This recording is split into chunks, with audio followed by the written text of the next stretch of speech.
नगरपंचायतमध्ये ते काम करत असताना आम्हाला आलेला अनुभव सांगतो आणि पूर्वीचा अनुभव सांगतो की नेवासा नगरपंचायतचे ते उपसरपंच असताना ज्यावेळी निधी एकदम तोकडा यायचा, 5 वर्षामध्ये साधारणतः 50 लाखाचा निधी यायचा, 40 लाखाचा निधी यायचा आणि गावाच्या लोकसंख्येच्या तुलनेत किती विकास करायला पाहिजे त्याला एक मर्यादा होत्या. तरीही त्या परिस्थितीमध्ये त्यांनी नेवासा शहरामध्ये पाईपलाईन असेल, पाणी प्रश्न असेल, छोट्याशा घंटागाड्या असेल, छोटे मोठे रस्ते असेल गल्लीबोळातील त्यांनी विकास करून दाखवलेला आहे. परंतु ज्यावेळेस नगरपंचायत झालंय साधारणतः जो निधी आलेला आहे त्या निधीमध्ये ज्या प्रकारची गेली 30-40 वर्षामध्ये जी कामं झाली नसेल ती या 5-6 वर्षामध्ये आम्ही करायचा प्रयत्न केलेला आहे. त्यामुळे विरोधकांना म्हणजे ही एक चक्रक आहे की सत्य तुम्ही समजून घ्या नेवासकरांनी की 45 वर्ष 40 वर्षात जो निधी आला नसेल तेवढा निधी आम्ही साधारणतः 3-4 वर्षामध्ये आणलेला होता आणि त्या 3-4 वर्षामध्ये तो निधी येऊन आम्ही ती कामं केलेली आहेत. विकासाची भरपूर कामे या 3 वर्षामध्ये केलेली आहेत. परंतु या व्हिडिओद्वारे मी सांगतो की पाटील साहेबांनी सांगितलं की नेवासा म्हणजे विधानसभा इलेक्शन 1 वर्ष कंप्लीट झालेलं आहे. त्या 1 वर्षामध्ये नेवासा नगरपंचायतसाठी कितपत निधी आणलेला आहे. आता तुम्ही किती वल्गना करा परंतु मी प्रत्यक्षात सांगतो 1 रुपयाचाही निधी आलेला नाहीये.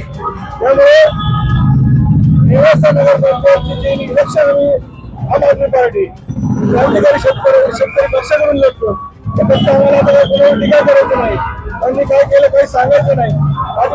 आधी सांगितलं की उमेदवार हा काय बाहेरून कोण आलेला नाही. पाटील साहेब मुळात तिथले संयमी नेतृत्व आम्ही त्यांना जोडीदार आहे, कार्यक्षम नेतृत्व आहोत, आमची त्यांना साथ लाभणार आहे. प्रभाग 17मध्ये 17 प्रभागामध्ये विकास काय असतो हे आम्ही त्याद्वारे दाखवून देणार आहोत. जे काही पळून आलेले नाही. मागे काही उदाहरण झाले होते, काही वाद झाले होते, तहसीलदारांवर हात उचलले गेला. एक जो आज नगराध्यक्ष पदाचा उमेदवार आहे, समोरच्या पार्टीचा विरोधकाचा उमेदवार आहे, त्यांनी तहसीलदारावर हात उचललेला होता. ही सत्यता तुम्ही पाहिली पाहिजे. मग संयमी नेतृत्व कोण आणि एक अधिकारशाही कोण गाजवतो हे नेतृत्व कोण. काही लोकांना त्यांचे गाव सोडून इथं यावं लागलं आणि ते मर्माच्या आश्रयाने इथं आले. आज तेच उलट त्यांच्या उलट केलं आहे तर ते गावावर उलटायला त्यांना वेळ लागणार नाही. आणि ते संयमी नेतृत्व नंदकुमार पाटील आहेत त्यांना आपण नगराध्यक्ष पदाला बहुमत मताने विजयी करा. त्यांना साथ आमची आम आदमी पार्टीची आहे.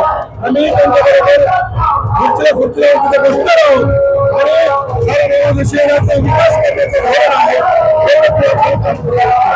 अशाच नवनवीन व्हिडिओजच्या अपडेटसाठी आम्ही नेवास्कर न्यूजला सबस्क्राईब करून बेल आयकॉन दाबायला विसरू नका.